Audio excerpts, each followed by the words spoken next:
Vous regardez Paris Direct, nous sommes ensemble jusqu'à 14 heures. L'offensive israélienne dans la ville de Gaza est toujours aussi intense.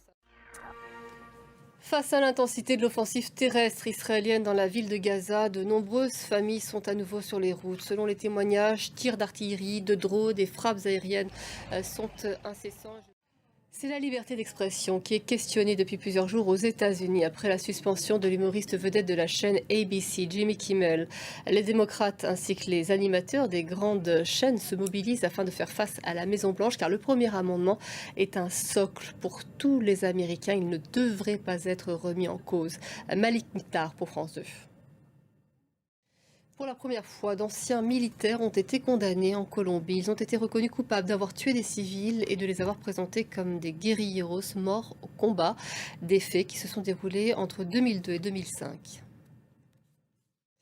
La France a suspendu sa coopération antiterroriste avec le Mali. 2 diplomates maliens ont été sommés de quitter le territoire d'ici demain. On reste dans l'actualité française. Les syndicats se sentent en position de force après la mobilisation hier. Ils ont lancé un ultimatum au Premier ministre. Notre-Dame de Paris dévoile aujourd'hui son nouveau parcours de visite des tours et finalise ainsi sa réouverture au public. Cette inauguration se déroule en ce moment.